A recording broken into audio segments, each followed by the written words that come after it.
उपस्थित माझे सर्व सहकारी आमदार महोदय, आपले विभागीय आयुक्त, आमचे कार्यकारी संचालक कुठे गेलेत आपले आमचे कार्यकारी संचालक, त्याचप्रमाणे सर्व मुख्य अभियंता, अध्यक्ष अभियंता, सर्व कालवा सल्लागार समितीचे सर्व सन्मान्य सदस्य आणि उपस्थित सर्व आमचे पत्रकार बांधव आणि मित्र, आज जायकवाडी मराठवाड्यातील जायकवाडी प्रकल्प, नांदूर मधमेश्वर, निम्म दुधना, ओर्धपेनगंगा, मला वाटतं निम्म मधमा विष्णुपुरी एक आहे आणि आणखीन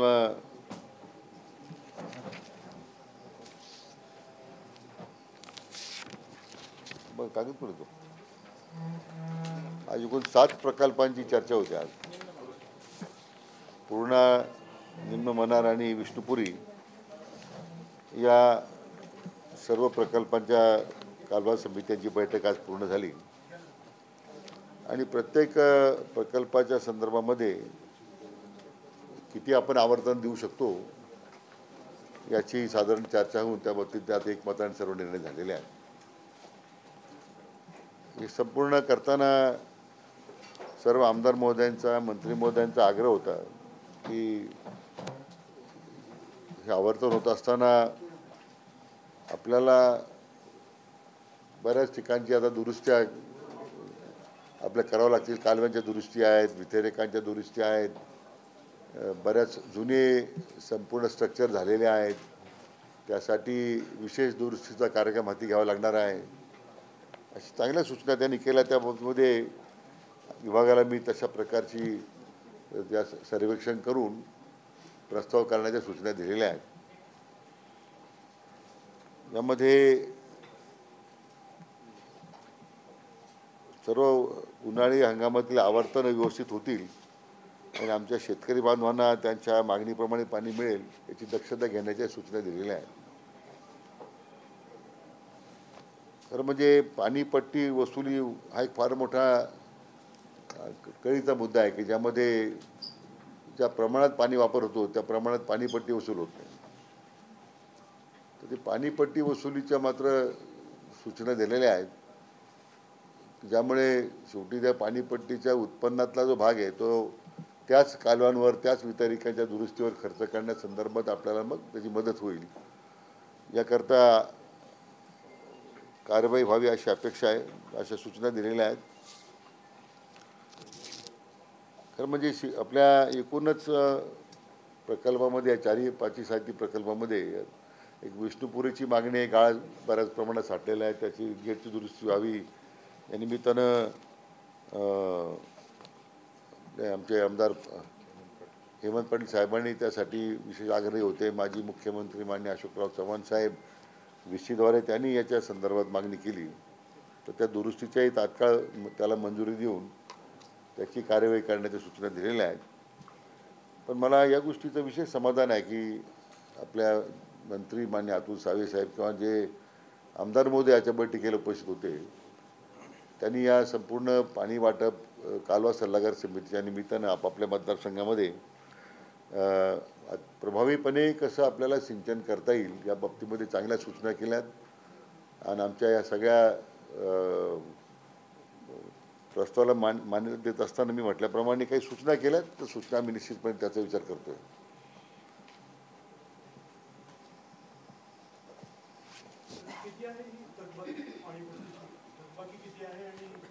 ती आकडेवारी माझ्याकडे थकबाकी प्रत्येक प्रकल्पाने असणार, माडू थकबाकी एकत्रित किती अंदाज आपल्याकडे माहिती काढतो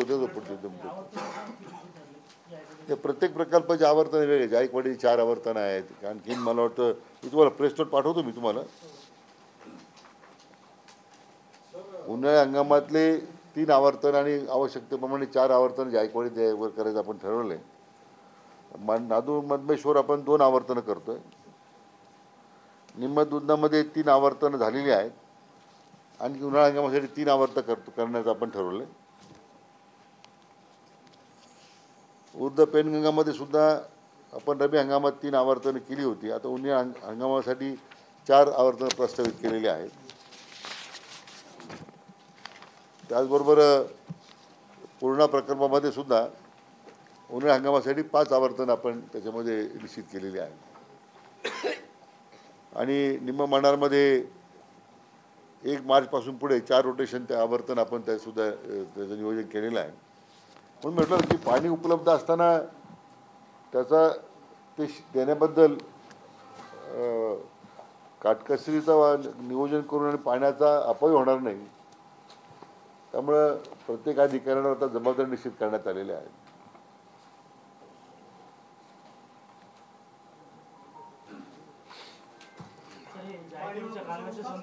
हां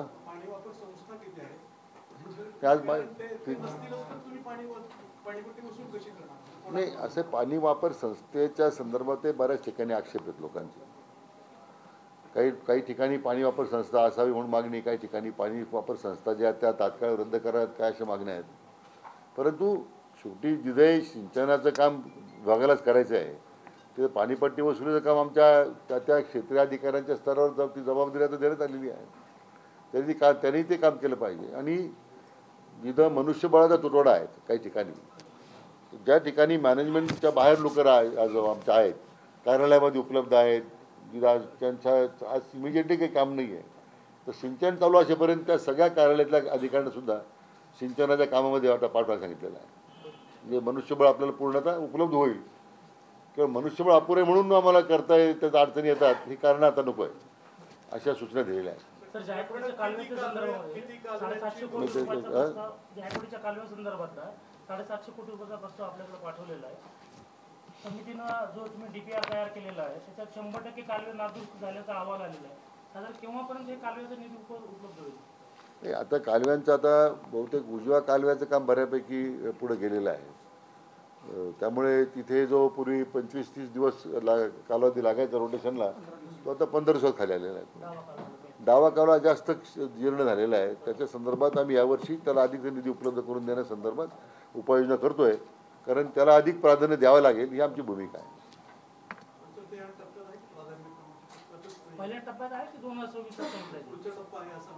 नाही, असं आहे की सुरुवातीला जे काही टप्पे करण्यात आले होते, आम्ही जो आढावा घेतोय त्यावेळेस प्रायोरिटी बदलावं लागेल. काही ठिकाणी आपल्याला तो टप्पा 2 असेल तर टप्पा 1 मध्ये घ्यावा लागेल. कारण शेवटी पाण्याचा जो नाश होतो त्याचा परिणाम सिंचनावरच होतो पुन्हा. आणि सिंचनावर पाणी मग धरणातून किती कालावधी जो कालवा कमीत 25 दिवस चालाने सिंचन होऊ शकतं, तो 40-40 दिवस 50 दिवस चालवावा लागतो. पाण्याचा अपव्यय होतो. शेवटी धरणाच्या पाण्यावरही मग त्या ठिकाणी ताण येतो. त्याचा आता एकाच आवर्तना नाही, प्रत्येक आवर्तना मग पुढचे एखादं आवर्तन कमी करावं लागतं आपल्याला. आय थिंक अडचण नाही. आम्ही आमच्या प्रस्ताव आल्या माझ्याकडे, त्याला मान्य देऊन टाकू त्याला पहिल्या टप्प्यात घेण्याबद्दल. आता ते करू आपण त्याची मान्यता. आता आमचं बजेट जाहीर होत आहे, मग तुम्हाला सांगतो मी आकडेवारी.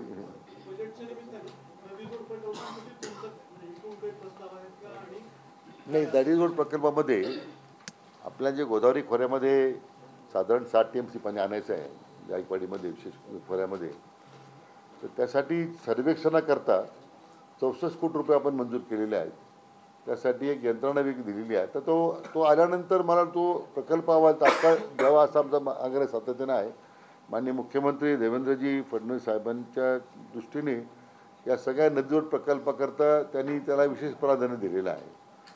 ते स्वतः आढावा घेत आहेत. आणि मला वाटतं यासाठी लागणारा जो निधी आहे तो आपल्या राज्य सरकारच्या माध्यमातून आम्ही उभा करतोच आहे. परंतु माननीय प्रधानमंत्र्यांच्या समोर त्यांनी नदीजोड प्रकल्पाला विशेष प्राधान्य दिलेलं आहे. जो मध्यंतरी मध्य प्रदेशमध्ये एका प्रकल्पाचा शुभारंभ त्यांच्या हस्ते झालेला आहे. तर आपल्या राज्याला सुद्धा त्यांनी भरीव निधी द्यायचा आता आश्वासित केलेला आहे. ते नाशिकला सिन्नरसाठी करतात, म्हणजे पाणी मराठवाड्यासाठी आणायचं आणि आराखडे नाशिकमध्ये बनवायचे. तसं नाही, ते वेगवेगळे धोरणं आहेत. कारण काय आहे, हे पाणी आपण जे आणतो ते पूर्णतः उल्हास खोऱ्याचं पाणी आणतोय आपण 55 TMC, त्यातलं भागीदारी आपण करत नाही. त्यामुळं हा जो विनाकारण काही गैरसमज आहे की त्यातून भागीदारी आपण करतोय. आता काही पाणी जे काही घाटघर किंवा ह्या भागातून जे पाणी जातं आहे ते पाणी आपलं अतिरिक्त पाणी जे मग भंडारदऱ्यामध्ये आणता येईल का, की जे निळवंड्यामध्ये आपल्या दुष्काळी भागाला देता येईल का, असे वेगवेगळे पर्याय शोधतो आपण. पण मूळ गोदावरी खोऱ्यात पाणी आणण्याच्या संदर्भात त्याला काही वाटेकरी होतील असं काही स्थिती नाही आहे. नाही, 64 कोटी रुपये दिले आपण आराखड्याला. सर, ते मांडाला समितीवरून सध्या जो वाद सुरू निर्माण 58% शिफारस मेंढीगिरी समितीची 65% होती ती 58% झाली आणि MWRने 15 मार्चपर्यंत आक्षेप मागवले. राज्य सरकारची नेमकी काय भूमिका आहे? दुष्काळग्रस्त मराठवाड्याच्या संदर्भामध्ये अहवाल फेटाळला जाईल, अहवाल स्वीकारला जाणार नाही? काय आहे की या संदर्भामध्ये खात्याची जबाबदारी माझ्याकडे येण्यापूर्वी हा अहवाल त्याला दाखल झाला. आम्ही तो आता त्याच्या संदर्भात मी आमच्या विभागाचे अभिप्राय मागवलेले आहे की त्यावेळी मेंढीगिरी समितीचा अहवाल तयार करताना काय निकष वापरले गेले होते आणि आता 57% आणताना यांनी काय त्याच्यामध्ये त्यांना असं वाटलं का आवश्यकता आहे त्याची. थोडा सेन्सिटिव्ह इश्यू आहे, कारण संवेदनशील आहे, कारण विनाकारण याच्यातून प्रादेशिक वाद आणखीन वाढण्यापेक्षा कोणत्याही खोऱ्याचं पाणी कोणत्याही भागाचं पाणी कमी करायचं नाही ही शासनाची भूमिका आहे. त्यामुळे गोदावरी विशेष करून जायकवाडीमध्ये जे पाणी आता आपण दिलेलं आहे त्याच्यामध्ये कुठे कमी होईल किंवा कपात होईल अशी काही स्थिती नाही आहे. त्यामुळे मला वाटतं नाही, गोदावरी खोऱ्यातला प्रश्न नाही, कारण गोदावरी खोऱ्यामध्ये पाणी वाटप झालंच आहे. किती टक्के पाणी कोणाला जाणार आहे. मुळात असं आता वॉटर ग्रीड करताना मराठवाड्यामध्ये आपल्याला जे पाणी पिण्याच्या दृष्टीने प्राधान्याने देऊन सिंचनातून जे पाणी जात होतं त्याचं आपल्याला संरक्षित पाणी थोडं आपल्याला संवर्धन करता येईल. त्याचप्रमाणे वरच्या भागातसुद्धा जे उपलब्ध पाणी त्यातून आपल्याला अशा पद्धतीने वॉटर ग्रीड करता येईल का, ज्यामुळं प्रवाहातून पाणी जे निष्कारण त्याची जे पाणी वाया जातं. असं आहे की यावर्षी चांगले पाऊस झाले, 132 TMC पाणी गेलं जायकवाडीमध्ये, म्हणजे 100 TMC जायकवाडीचं भरलं पण 32 TMC पाणी खाली गेलं. गेल्या वर्षी तो जायकवाडी फक्त 47% भरला होता. असं की याच्यामध्ये तुम्ही कायदे करा, नियम करा, तो प्रश्न येत नाही. दुष्काळा काळात फक्त आहे आणि ते आता हे त्यासाठी दुष्काळमुक्त करण्यासाठीच ही आता पावलं आपण उचललेली आहेत. मला वाटतं मी म्हटल्याप्रमाणे माननीय मुख्यमंत्री अतिशय आग्रह आहे, आम्हाला सूचना आहेत की युद्ध पातळीवर याचं सर्वेक्षण पूर्ण करून प्रत्येक कामाला सुरुवात झाली पाहिजे, हे आमचा प्रयत्न आहे.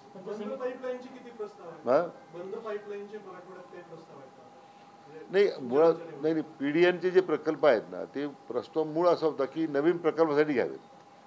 पण आता जुन्या दुरुस्तीकरता आपल्याला PDN करता येईल का, मी आजच्या बैठकीत सूचना दिलेल्या आहेत की बऱ्याच वेळा त्या PDNच्या माध्यमातून आता त्याला संशोधनाची आवश्यकता नाही, 35% 40% पाणी वाचतं. त्यामुळे काही प्रकल्प जुने झाले असतील तर ते दुरुस्तीच्या वेळी PDN करता येईल का, तो धोरणात्मक निर्णय राज्य सरकार स्तरावर करावा लागेल. पण तसा प्रस्ताव मी EDना सूचना दिल्या आम्हाला पाठवा म्हणून. सर्वेसाठी 60 कोटी रुपये दिलेले, काय काम सुरू झालंय त्याच्यामध्ये काय? नाही, आता पहिली बैठक होईल आमची, पण कामाला सुरुवात केली कंपनीने. ते काम आता कोकण महामंडळाकडे दिलेलं आहे सर्वेक्षणाचं, कारण ते पाणी कोकणातून इकडे आणायचं आहे. तर आमचं त्या दृष्टीने मला एक बैठक झालेली आहे, पण प्राधान्यक्रम देऊन त्याला स्वतः मी म्हटल्याप्रमाणे माननीय मुख्यमंत्री स्वतः त्याचा आढावा घेत आहेत. आम्ही सुद्धा सातत्याने पाठपुरावा करतोय. लिफ्टिंगचा विषय हा सगळ्यात महत्त्वाचा आहे. लिफ्टिंगचा जो अडथळा आहे त्याच्यावर काय अडचण येणार नाही. आता काय की मोठ्या स्कीम्स आता आपण जर पाहतो, आता बऱ्याच काही खोऱ्यामध्ये 2-2 हॉर्सपॉवरचे 20-20 पंपासून पाणी उचललेलं आहे. आता तर सोलर एनर्जीचा वापर होतो आहे. आता नवीन नवीन तंत्रज्ञान आलेलं आहे, जसं आपण मुंबई मेट्रोला वापरलं पहिल्यांदा. आता नवीन जी आता एक्सप्रेसवे होत आहे त्याला आता टनेलिंगचं नवीन तंत्रज्ञान वापरलेलं आहे. तेच टनेलिंगचं तंत्रज्ञान ह्या अशा बोगद्याद्वारे आपल्याला पाणी काही प्रमाणात आणता येईल, मग काही ठिकाणी उचलता येईल 2 स्टेज 3 स्टेजला. शेवटी दुष्काळी भागाला पाणी आपल्याला खोऱ्यात पाणी आणायचं आहे.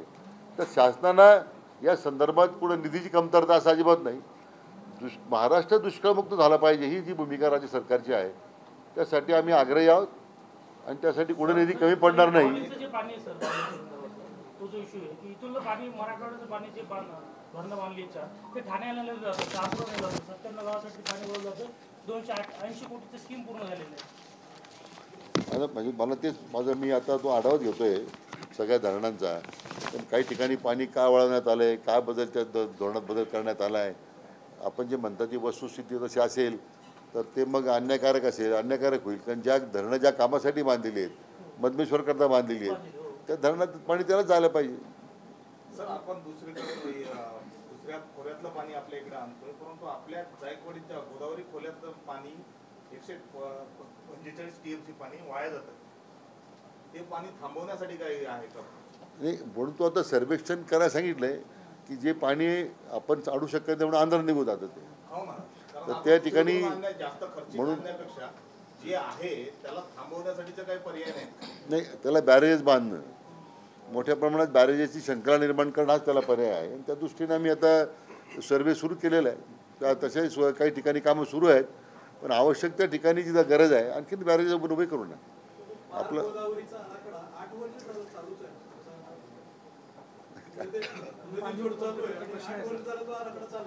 असे पाणी उपलब्ध करण्याच्या संदर्भात अजून त्याचं ऑडिट सुरू आहे, मग करू सुरू आपण. भावलीच्या संदर्भात पाणी योजनेला स्थगिती दिली जाईल?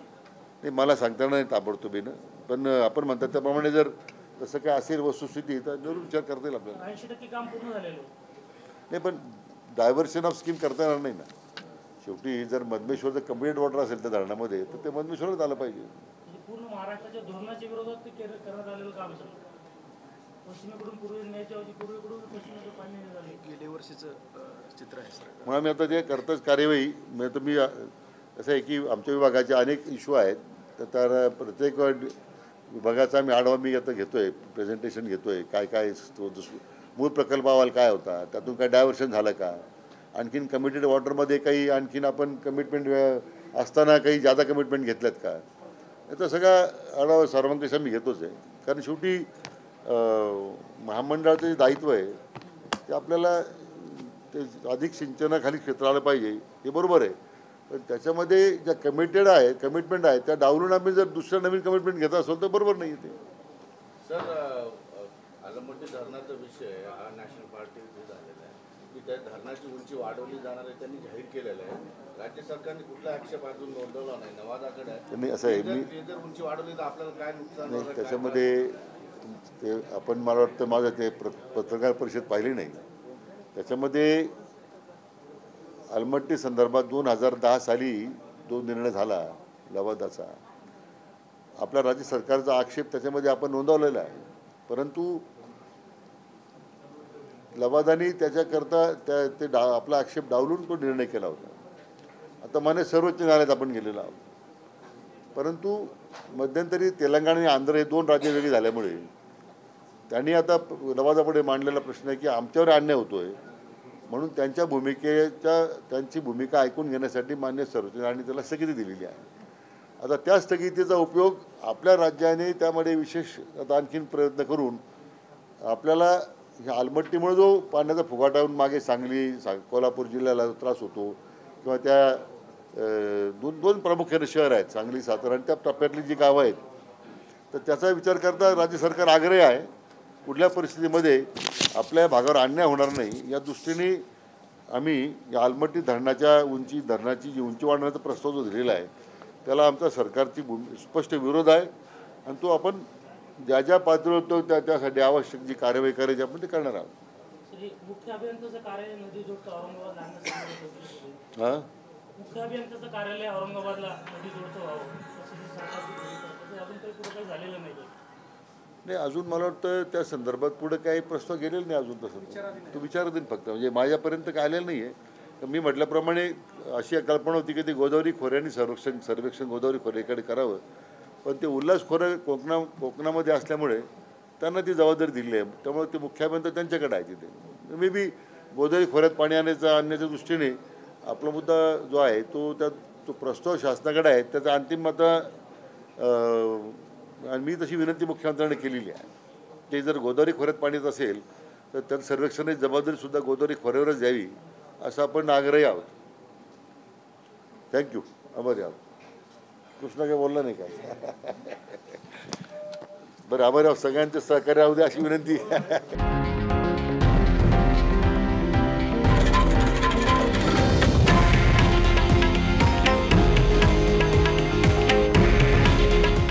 आहे देशातील नंबर 1 न्यूज नेटवर्क आणि आपण पाहत आहात TV9 मराठी.